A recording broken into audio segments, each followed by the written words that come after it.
Welcome back to MyFinJourney, the podcast where we don't just talk about money, we talk about mastery, about taking control of your finances, your mindset, and ultimately your freedom.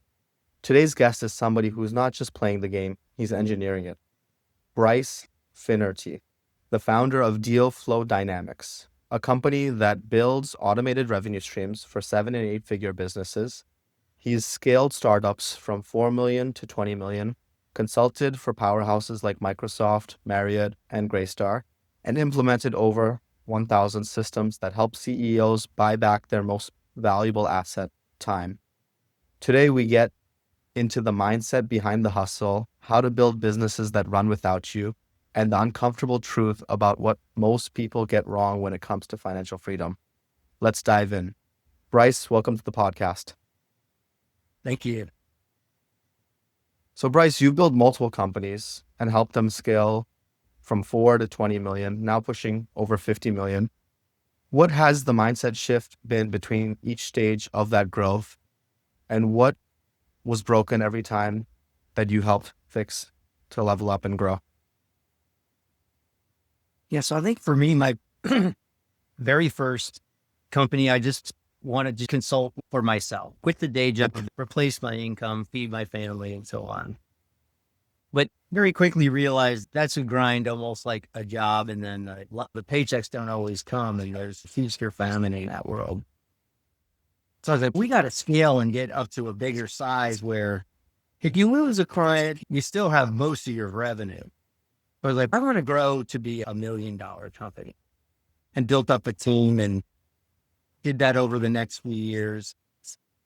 And then I read books like 10X and seeing people grow these companies from nothing. And I'm like, I want to do that. Like, why not? Why not? Why have such a small limit, right? But yeah, now my new target's 50 million, and that's what we're aiming for. Bryce, thank you so much for walking us through that journey. So I guess if you could maybe dig a little deeper into the mindset, because it feels like you went from that everyday hustle, which a lot of people are maybe stuck in, to saying, hey, let me get to 1 million, which is, it feels like an arbitrary number that a lot of people kind of land on. And then to some degree, it felt like through that process of self-education, you got to a point where you looked at it and said, hey, I can grow so much further. Does that sound right? Walk us through what changed along the way. My background was in large scale systems in college, and I worked on some huge systems for very big companies, as you noted, some of the biggest in the world, but I never really saw myself at that level. But I'm like, oh, these corporations take decades to build. But I have seen small companies grow to that 5, 10, 20 million pretty fast. To me, the mindset was, you got to build this thing to scale and always be looking for how you're going to scale and grow. And so that was my epiphany. Just build companies so they scale and grow from day one instead of grinding it out. I love that, Bryce. And was it the mindset that there are so many small companies out there that I can 10x from 2 to 20 million, or in your case, 4 to 50 million, versus, hey, becoming the next $1 billion business is very difficult. And maybe that would be a different type of being enslaved to a hustle versus enslaved to that 9 to 5 W-2 type job. Because I've seen some entrepreneurs who get venture capital or seed funding, and maybe they grow like all the famous success stories, right? They get Silicon Valley investors and it can grow really fast, but they also got a great deal of capital. I can hear any of them describe that life as free. And to have Silicon Valley looking over your shoulder all day long. So I think if you want to stay on the side of freedom, you might want to keep control of your own company. So help us understand, how do you help CEOs buy back 20 hours? What is the first thing you look at? The number one thing we do in building revenue, and if you follow anyone about buying back your time, the big idea is everyone's stuck doing mundane work at some level. If you can see what you're wasting your time on, the work that doesn't give you energy, or it's really not at your pay grade, if you will, then you're not in your best use. So if you really look at your day and do like a time audit, you can see that perhaps you're doing some mundane tasks that Yeah. So what we do is some of them are just classic time and motion studies, like where are you spending your time and on what? And if you want to scale, there's a lot of ways you can scale just by focusing on how you use your time. And so if we help a leader look at how they're spending their time, it's either through delegation, they can give it to someone else, or we could find another role, maybe a more appropriate skill set for that task. Or I'm a software guy, so usually somewhere in there is the classic software play that computers are pretty good at doing some tasks. It's really just looking at how you're spending your time, and then it ties into revenue, because if you freed up that time, your bill will raise way higher than the person replacing you. So right there, you're saving money, and you start spending your time more in your high valued areas, you'll start making more money. So the return on that little bit of time, not only do you get out of doing that work, but someone else gets to do that work for you. And then you get to drive more revenue. It's a win-win. You get stuff off your plate and your company does better. And Bryce, when people are going through this journey in terms of, maybe let's start at the high level. Who is that ideal client or that ideal person or business that you're helping? We struggle with that all the time. We have clients that are the biggest in the world, even the biggest companies with the biggest platforms and systems. They're all somewhere in there still running things on a spreadsheet in an inbox. So the ideal client is someone who wants to fix their systems, and in particular are trying to grow. Everyone has this, the reason why we talk about revenue system, it's the one thing at least Americans seem to understand: dollars. Everyone has a target. Even if you're publicly traded, your stock has a target. Your earnings per share has a target.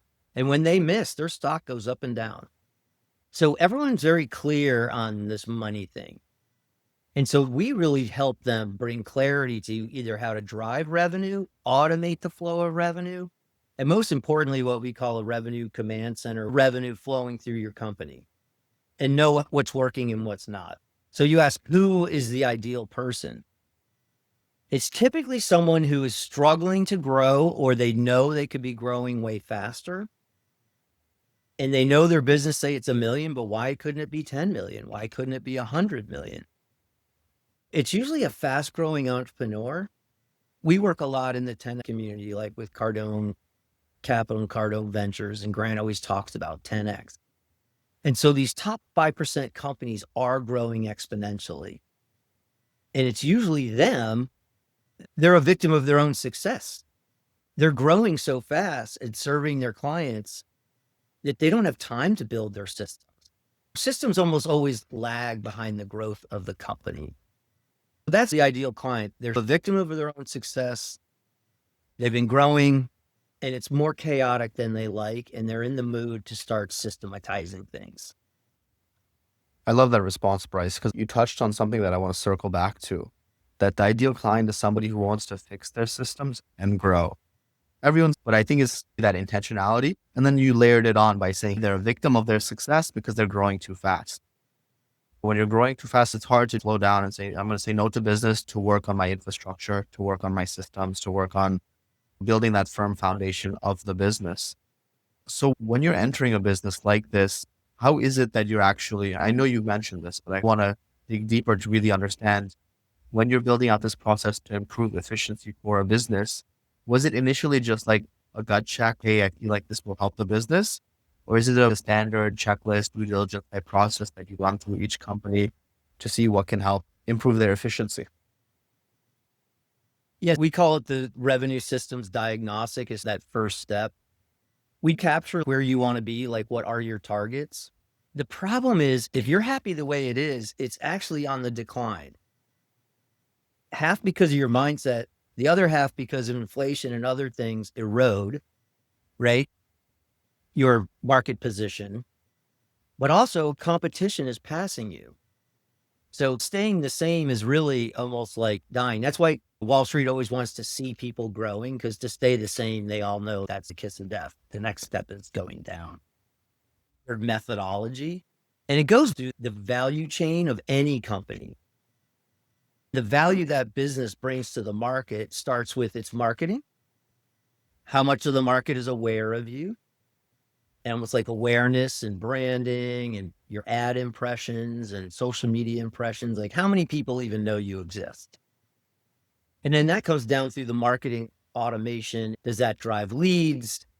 How are those people coming to you to do business? The marketing funnel, if you will. We take a hard look at that marketing funnel because that's really the leading indicator for revenue down the road, is how robust is your marketing and leads now. And then we move into sales. Once you know the client and they've expressed interest, they go through the sales process.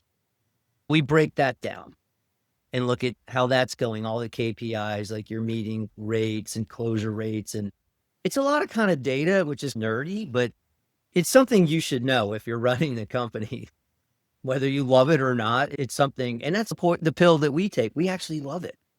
So the ideal person is, I hate that. Why don't you do it? We'll then break down how their sales are going. Usually after you sell, then you deliver what we call operations, or the quote to cash cycles. You have a background in real estate. You build wealth through real estate, right? That investment today pays dividends for years and decades. We look at the revenue and expense cycle during operations. And then ultimately, how does all that tie into your financial system? Does your financial system answer any of these questions for you? We build that model customized to your business as step one to help. And we have a standard methodology for that, but every business is different. So it's important to study the actual business. I find you can't just guess at what they need without actually studying the business. One point was that the ideal client is also somebody who doesn't necessarily want to look at all the data, because then they're in a position where they've hired you or they recognize your value and the value you're bringing to the firm to increase and improve efficiency. But it's to say, hey, we have a standard methodology that we've built and perfected over time, but we recognize every person and every business is different. So we do have to customize things to really meet people where they're at, if I understood correctly, Bryce. Yep, that's right. And what season of life they're in. So do you feel like the same is true for these people or for yourself when you look at like personal finance in terms of like investment decisions and things of that nature? Yeah, I think when it comes to personal finance, and a lot of entrepreneurs have that sort of struggle. You think entrepreneurs are rich, but I meet quite a few who have sacrificed their personal finances, don't invest in their retirement because they're investing in their business. I know some that even take money out of the house and do things like that. But I think in personal finance, you typically have to have a similar strategy. Like, what do you think you should be making? What should you be spending? How much should you be saving? Ultimately, we all struggle with the typical financial opportunities available to us, which for most workers, it's pretty much just your 401k and then this vision of retirement. I bet you have a different story. I'm loving what's going on in the industry now, is all these alternative investments that are available to people that most people aren't aware of. And so that's really, in my eyes, to, wow, I should have been investing in real estate a long time ago. I tell my kids that now. No, that makes sense. I hear you. So I guess I agree with you on the real estate stuff, obviously, Bryce. But before we even jump into that type of topic, I wanted to tie a couple of things together, both for the audience and for myself. And since you're an expert, I also want you to clarify if I've misunderstood anything. It feels like entrepreneurs are very good at making money in X product, but some grow too fast. The problem is that they don't have the systems to manage that growth. So they would hire somebody like you to improve their systems. It feels like you've drawn a parallel to those entrepreneurs or people who don't look at their personal finances as aggressively and look at the data, just like that entrepreneur wouldn't look at the data of his business growing to fill in the cracks that start to appear. And that's where you would come in. And maybe the same is true in personal finance. Is that an assumption or assessment that you'd agree with or disagree? I'm curious to hear your thoughts because you've seen it from a very unique angle. Yeah, I do find that even good entrepreneurs, honestly, I think a lot of people neglect their personal finance, probably even me. Our family never accomplished a rock solid, airtight budget, for example. That's why. You couldn't track the expenses. Yeah, I do believe that the folks who focus on something, and you're a lot about mindset. So if you are focused on some sort of monetary or financial goal, it's important that you manage how you're making money, spending money, investing money, and just being smart about that. And there's some interesting ratios that some people recommend that like you try to live on 40% of your money and save 20 and invest 40%.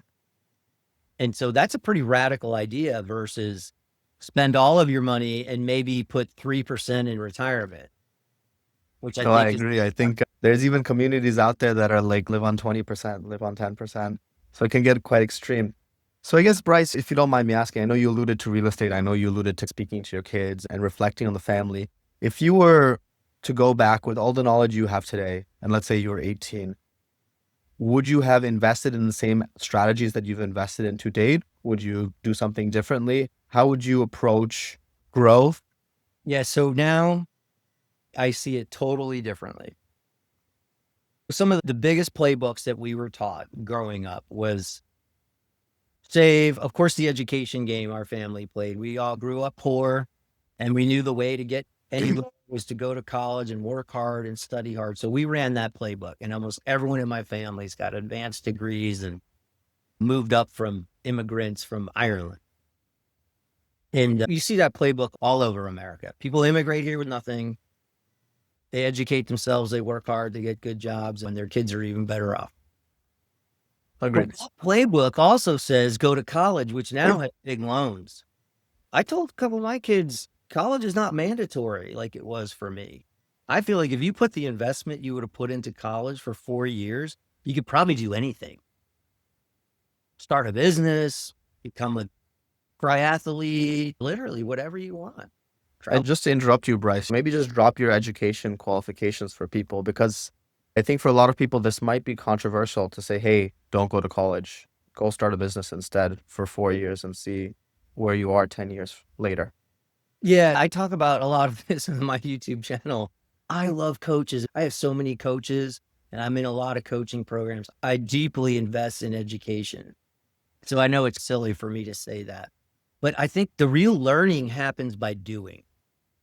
So why would I tell my kid, don't go to college, start a business instead? Because I know they're going to grind through so many topics from sales to marketing to technology. They'll probably learn more on the job than they would in a classroom. And that's a lot of what we offer in our firm. We've learned so much by doing, building so many systems.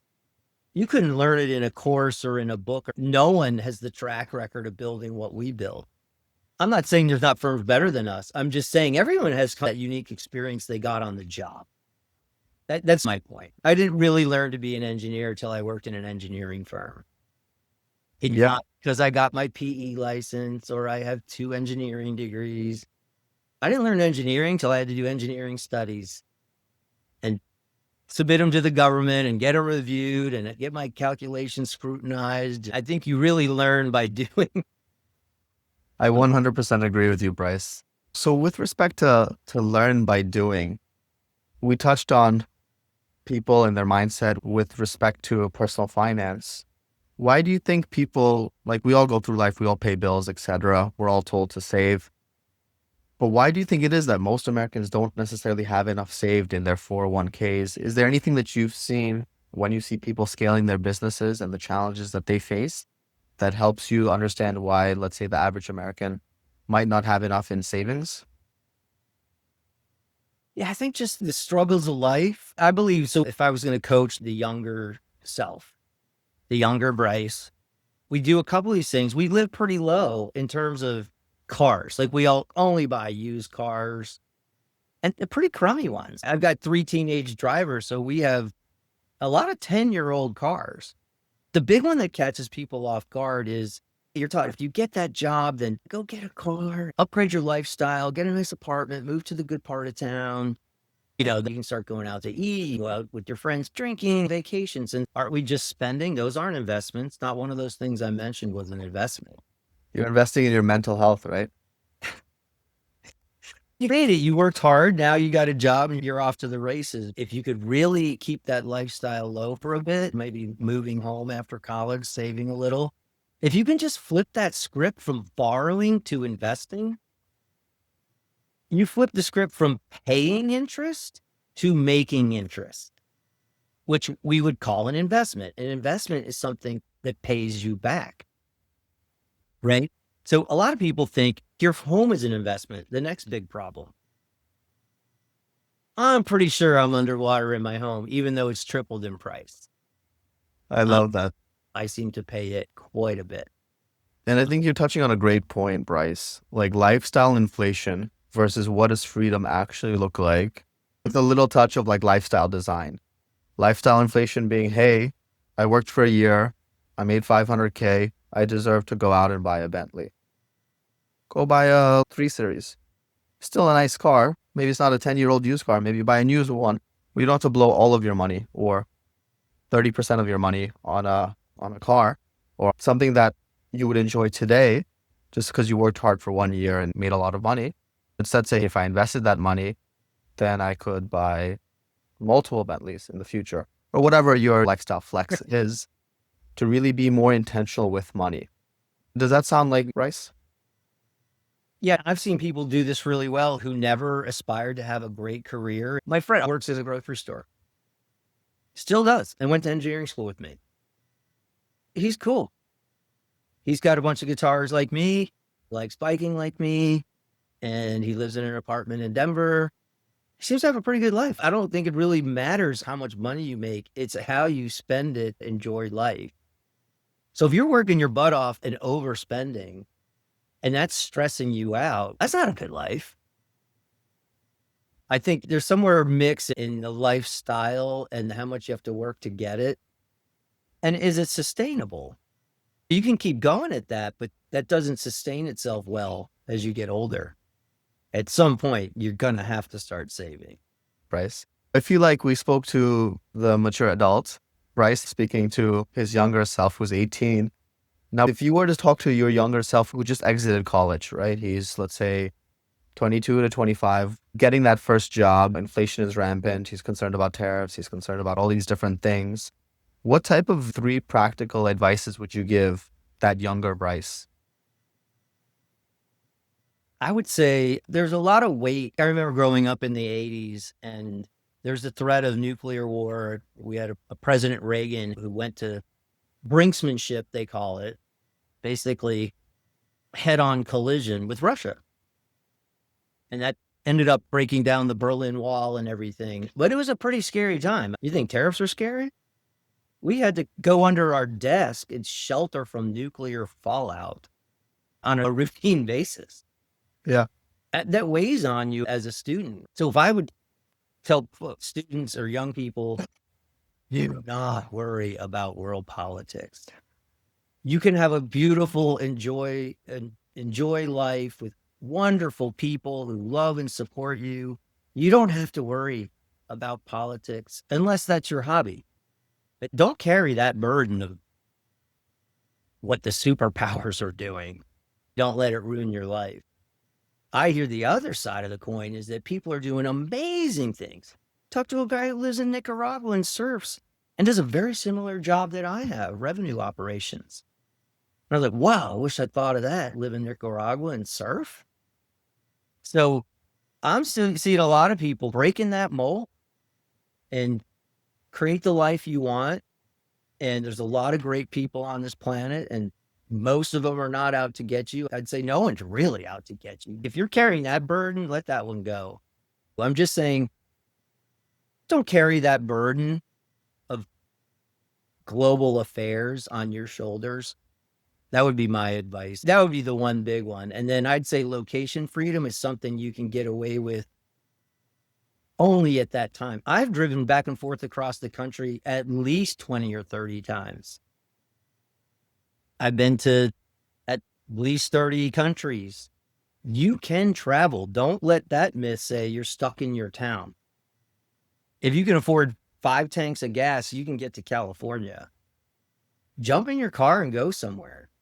Move somewhere else. So I would say while you're young, before you get planted and have kids in school districts and stuff like that, please go out and travel and experience what you want to experience, whatever's in your heart.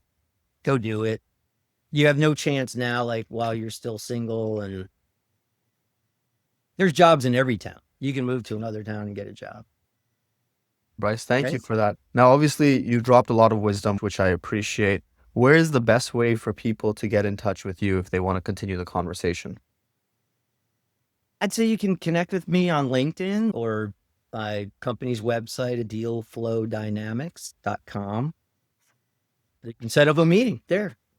Thank you, Bryce. From my perspective, there's a lot of different things that you touched on that I thought was very interesting, whether it's just your perspective on lifestyle design and your real world example of living below your means. I think the way you paralleled your life versus a surfer in Nicaragua and a friend of yours who works in the grocery store, to just say education doesn't necessarily mean you'll have a certain outcome. That outcome is what you make of it. And it's very easy to have a preconceived notion or bias around that. But the reality is everyone is living a great life and no one's out to get you. So I really love that perspective. And even you drilling down how you help businesses, I think is really applicable. I know a lot of people who listen to this podcast or watch it on YouTube do find it. They are entrepreneurs. They do run their own businesses. So I'm sure they'll find it insightful to connect with you. Once again, if you found value in today's episode, take action, subscribe, share it with somebody who is stuck in the grind or who's looking to scale or who's been scaling aggressively and knows they need help from somebody like Bryce. Leave us a review so that we can keep bringing on guests like Bryce. Until next time, keep learning and remember, your financial journey is yours to design.